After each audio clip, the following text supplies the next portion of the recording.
Assalamualaikum warahmatullahi wabarakatuh. Pada pertemuan ini kita akan belajar tentang teori mate Thevenin dan Norton.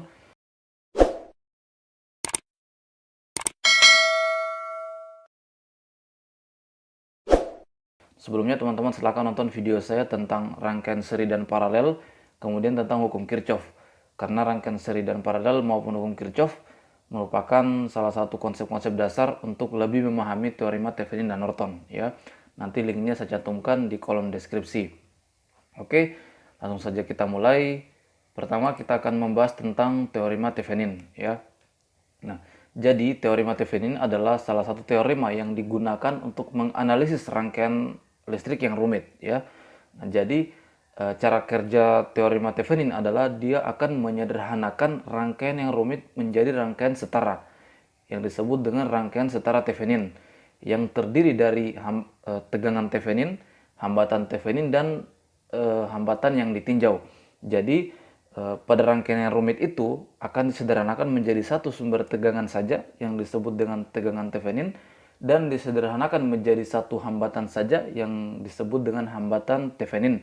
Kemudian disusun seri dengan hambatan yang ditinjau. Jadi semua disusun seri ya. Oke.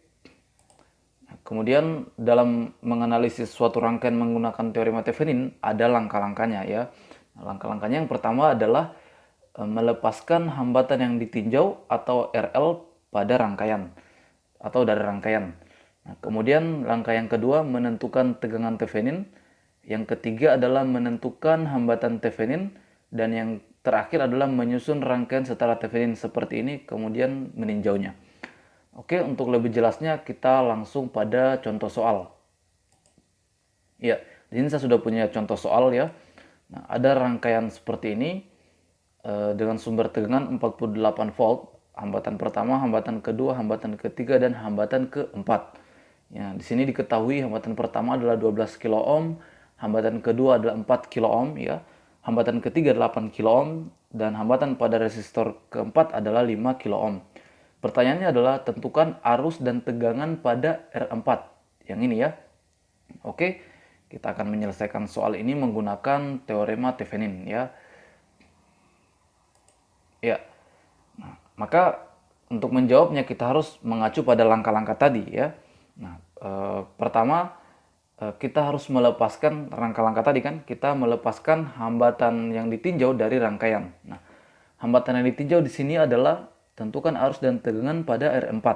Berarti hambatan yang ditinjau adalah R4. Maka R4 ini terlebih dahulu kita harus lepaskan dari rangkaian. Maka kita lepaskan seperti ini ya. Nah, maka R4 ini secara otomatis menjadi RL ya. Maka RL ini sama dengan R4 yaitu hambatan yang ditinjau kan. Kita lepas dari rangkaian maka rangkaiannya kurang lebih menjadi seperti ini ya. Dari sini menjadi seperti ini. R4-nya kita lepas dari rangkaian induknya ya. Oke. Nah, kemudian kita menentukan tegangan Thevenin berdasarkan rangkaian tadi kan. Nah, sebenarnya rangkaian Thevenin itu adalah sebenarnya tegangan Thevenin adalah tegangan pada kutub A dan B ini ya, tempat dilepasnya R4 tadi ya. Sekali lagi, tegangan Thevenin sebenarnya adalah tegangan pada kutub A dan B ini ya, yaitu tempat terlepasnya hambatan R4 tadi. Maka kalau secara praktikum, kalau kita menggunakan voltmeter untuk mengukur tegangan Thevenin, maka tinggal kita simpan kutub voltmeter di A dan B ya. Kutub pertama, kutub yang satu di A, kutub yang lainnya di voltmeter tempelkan di B. Ya, maka tegangan yang terbaca di voltmeter sudah itulah tegangan Thevenin. Itu kalau secara praktik. Nah, kalau secara teori kita mau analisis ya, maka tegangan Thevenin tadi adalah sama dengan tegangan pada kutub A dan B kan. Nah, kalau secara teori kita lihat di sini bahwa kalau rangkaiannya seperti ini ya, ketika R4 sudah dilepas, maka arus tidak mengalir di R3 kan? Kita lihat di sini karena di sini terputus ya atau terbuka. Maka kalau seperti ini arus tidak mengalir di R3 karena di sini terbuka kan? Arus hanya mengalir di area ini saja. Arus mengalir berputar seperti ini saja. Tidak mengalir sampai ke R3. Nah, sehingga karena arus tidak mengalir pada R3, maka R3 bisa kita abaikan atau kita tidak perhitungkan atau bisa kita hapus. Maka rangkaiannya menjadi seperti ini. Ya, karena R3 arus tidak mengalir, maka kita abaikan. maka rangkaiannya menjadi seperti ini. Kutubnya berpindah ke sini ya. Nah, di sini kita lihat bahwa kalau seperti ini, maka tegangan Thevenin atau tegangan pada kutub A dan B itu sama saja dengan tegangan pada R2 kan? Kalau seperti ini ya, itu sama saja dengan tegangan pada R2 ya, atau V2 di sini. Maka kita tinggal mencari tegangan pada R2, sudah itulah secara otomatis merupakan tegangan Theveninnya. Oke. Nah, di sini kita lihat bahwa dia bermodel seperti rangkaian seri kan, atau rangkaian pembagi tegangan. Makanya tadi saya sarankan bahwa teman-teman silakan nonton video saya yang lain tentang rangkaian seri paralel ya, karena itu sangat dibutuhkan untuk memahami teorema Thevenin maupun Norton. Oke. Nah, di sini kita tinggal menentukan tegangan pada R2, maka sudah itulah tegangan Theveninnya. Maka kita gunakan rumus pembagi tegangan kan, untuk mencari tegangan pada R2 adalah R2 per R total ya, R1 tambah R2 kali V sumber tegangan ya. Maka kita masukkan nilainya, R2 adalah 4 kilo ohm per R1 tambah R2, 12 tambah 4 adalah 16 kilo ohm ya, kali V-nya sumber tegangannya adalah 48 volt ya, seperti ini. Maka hasilnya adalah 12 volt. Di sini langsung satuannya volt, karena di sini kilo ohm, di sini juga kilo ohm, maka kilo ohm dan kilo ohm saling menghilangkan. Di sini tersisa tinggal volt satuannya ya. Maka V Thevenin-nya kita sudah peroleh adalah 12 volt. Nah, itu untuk tegangan Thevenin. Selanjutnya kita mencari R Thevenin sebagaimana langkah-langkah tadi kan. Mencari R Thevenin yaitu cara mencari R Thevenin ya, yaitu kita jadi teman-teman perhatikan ya, cara mencari R Thevenin adalah kita melepaskan sumber tegangan ini dari rangkaian ya. Jadi kita melepaskan sumber tegangan listrik dari rangkaian, kemudian tempat terhubungnya sumber tegangan yang kita lepaskan ini kita hubung singkat ya. Sehingga jadi seperti ini. Sumber tegangan yang kita sudah lepaskan, kemudian tempat beradanya sumber tegangan tadi kita hubung singkat ya, kita hubungkan.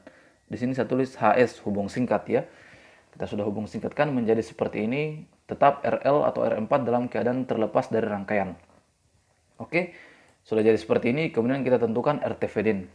Nah, kalau secara praktikum, kalau kita menggunakan alat ukur ohmmeter, tinggal kita tempelkan kedua kutub ohmmeter di kutub A dan B.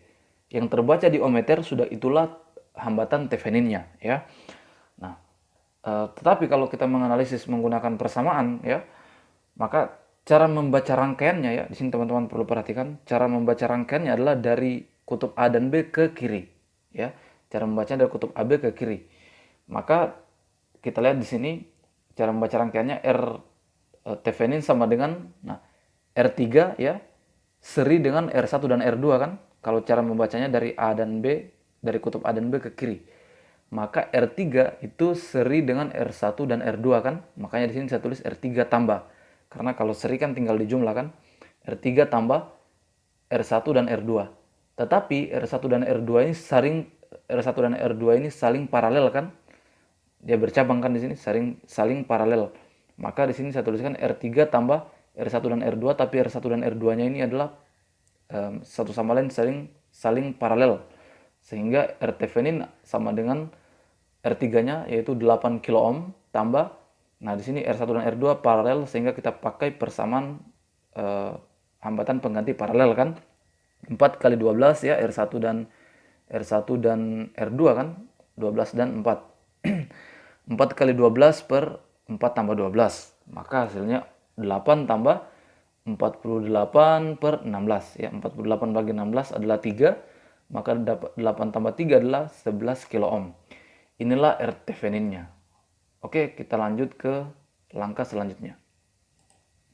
Oke, maka langkah terakhir tinggal kita merangkai kembali atau kita menggambarkan rangkaian setara Thevenin-nya ya, karena kita sudah peroleh komponen-komponen yang dibutuhkan untuk rangkaian setara Thevenin, yaitu kita sudah dapatkan V Thevenin dan R Thevenin ya.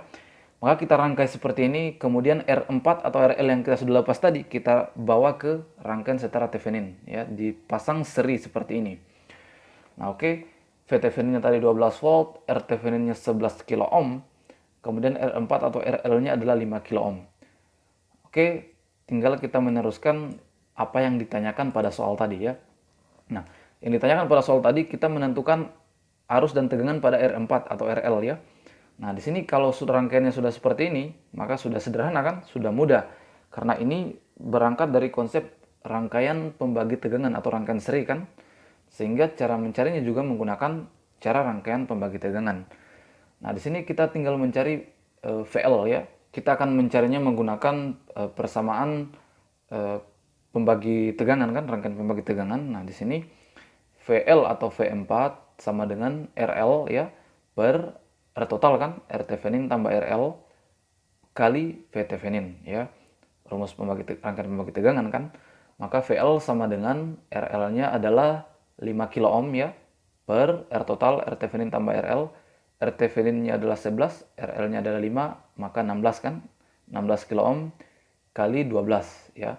Nah, maka hasilnya adalah 3,75 volt. Maka VL-nya adalah 3,75 volt ya. Nah, di sini satuannya langsung volt karena di sini satuannya kilo ohm, di sini kilo ohm saling menghilangkan, maka tinggal volt, satuannya langsung volt saja kan. Nah, ini kita sudah dapatkan yang ditanyakan dalam soal tadi, VL adalah 3,75 volt. Kemudian untuk IL-nya, arus yang mengalir pada hambatan R4 atau RL adalah caranya sudah mudah ya teman-teman, tinggal I sama dengan V per R kan, maka VL per RL. VL-nya 3,75 volt, RL-nya adalah 5 kilo ohm, maka hasilnya adalah 0,75 miliampere. Oke, ini kita sudah dapatkan untuk VL dan IL. Oke, sekian video kali ini dan jangan lupa klik tombol subscribe dan tombol loncengnya agar teman-teman selalu update dengan video-video terbaru pada channel ini.